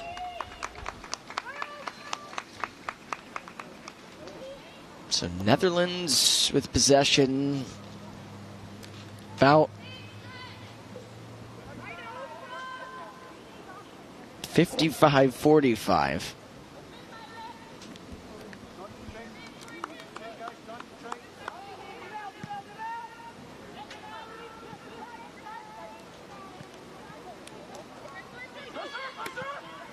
Every match in this tournament has seen a ball go to the back of the net, has seen a goal. This could be the first one that ends 0-0. The Netherlands trying to change that here in the closing stages, the final moments of this match. I think Canada, Shelby, they'd be content with a 0-0 draw. They have been on the defensive here for the last 10 minutes or so. As I say that, of course, this could be an opportunity on the counter for Stover. Stover, good defense there on the back line for the Dutch. That was Habriel who just checked in. So a couple of new subs went at it. Habriel won the battle.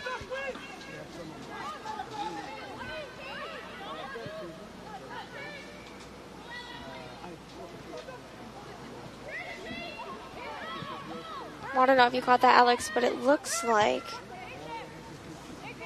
some disappointment there from Van der Velde for her teammates, really.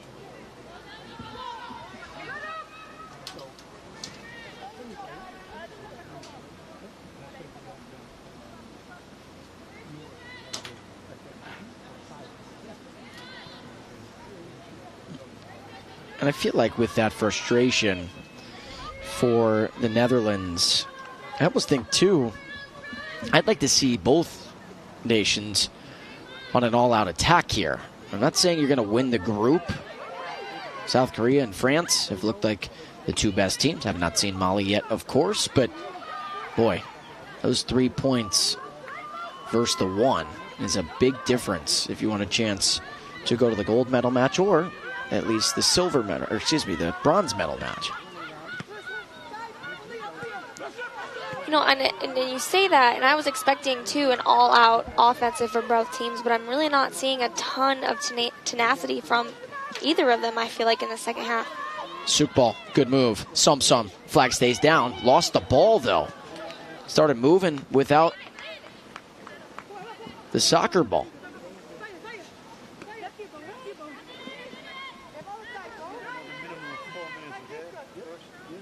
You can see Sum is gassed. Good pass by Peters, who found Van der Velde. Now Masaglia well off into the back of the net. We see it, but it's not going to count. 90th minute. There will be 4 minutes of added time. So a little under 5 minutes or so left in this match. That has played for the most part to a stalemate, to a 0-0 draw. But you never know. See if one of these nations can provide some drama here in the final moment. This is crunch time, and I would hope that any tricks and tips on the sleeves of these teams, this would be the time to pull it out and get it in the back of the net.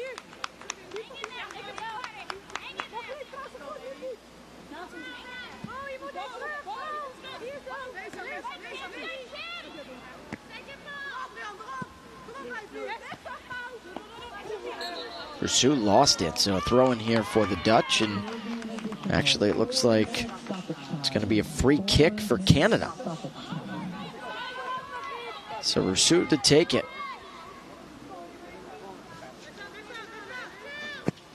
Booting it down the pitch. Good left leg. And off of Peters. Now Soekbal. Soekbal out wide. Who's going to make a run here for the Dutch? Van der Velde. Wood well out. Good decision there by Caroline Wood. Carlisle, the captain.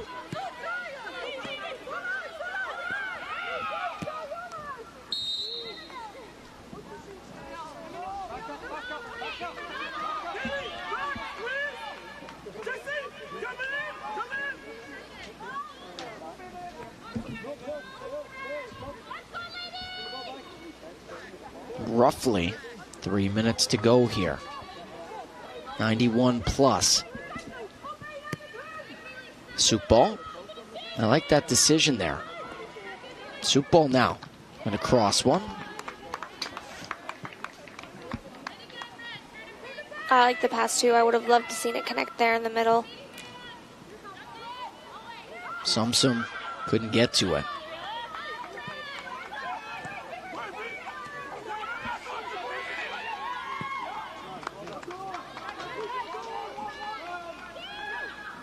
Keepers well out. And Canadian coaches wanted Canada's forwards to pressure Broekhoven there. And Van der Poel lost it. Having that trust in the goalkeeper to act as an additional player on the field is so helpful when the back line has time like that to pass.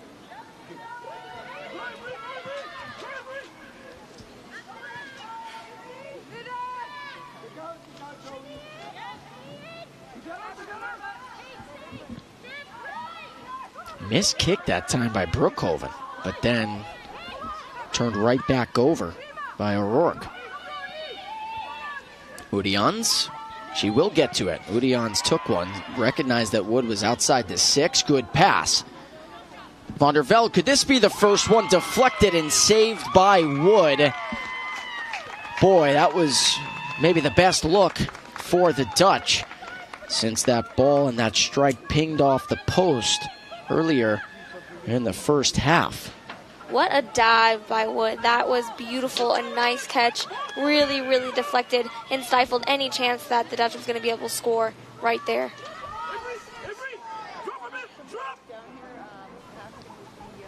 Van der Velde could not get one into the back of the net, trying to set one up, a low liner, and that's why you put Carlisle there. Now Carlisle could have a 2v2. Carlisle pushes one up. It's a foot race there to on herself. The side. Carlisle yet again, trying to get it to Stover. Terrific defense in the middle of the defensive third for the Dutch. Some action here in the final stages, and why not? These ladies are gassed. You can see Udians here. A nice play there by Udians to force the throw in, and this could be the final attack of the match. We're right about the 4-minute mark of additional time, so we'll see what head referee Jan Wild decides here. You got to understand that if you're the Dutch. Got to boot one down the pitch. Soekbal. Sumsum. Here's Masaglia. Might try one. Masaglia to Wood. Wood makes the save. That was the last gas for the Dutch. And this game ends in a draw, 0-0. Everyone is gassed. They left it all out on the pitch. You see Peters there on your screen. I think you could look at it two ways here. Both nations get a point. So they see a point up on the board. Obviously, you're trying to come away with 3. I think maybe more disappointing for the Dutch because they had more opportunities. I think Canada, of course, they want to win, but they're okay with that draw, understanding that the Netherlands had a lot of chances. Alex, the competition so far in the tournament has been a lot. The majority of it as shutouts. And this, I mean, a shutout for both teams, but really an exciting game. You really didn't know where it was going to go each time. I think it was well equally matched. And you know what? Right now, I'm just ready for some cake. Good old-fashioned cake. You can see the handshakes here. These two sides understanding they left it all out on the pitch. But Carlisle, the captain, gave it everything she could there. But our next match features Mali and South Korea. We were talking about this, Shelby. South Korea, we've seen what South Korea can do with their 6-0 victory over Canada. But Mali, we saw Cameroon yesterday, and they could play. And we expect maybe the same for Mali now after seeing Cameroon. I'm excited. I'm probably going to sit here and watch them practice here a little bit and pass it around and see if they come out as hard and as fast as Cameroon did yesterday. And it's really almost exciting to see a new team that we haven't seen so far. And after they play, we will have seen all the teams and then get to see them start going into their second rounds, like the Netherlands and the Dutch here. So a 0-0 finish. That was the best look you saw on your screen there. Oudion's pinged one off the post. The Dutch controlled the majority of this contest, but as we know in football, in soccer, it doesn't necessarily lead to balls in the back of the net. Wood made a good save there. Caroline Wood, she had to work in front of the net. And she did well. I mean, both the goalies, I think the saves from Caroline Wood were phenomenal. She was diving and dipping all over the field. But let's see, and I'm excited to see the next game here coming up at 7 p.m. local time. Both nations get a point. It'll be South Korea and Mali at 7 p.m. local time, like Shelby just said. For our terrific crew, U.S. Staff Sergeant Shelby Pruitt-Johnson, I'm Alex Gould. We will see you in about 90 minutes.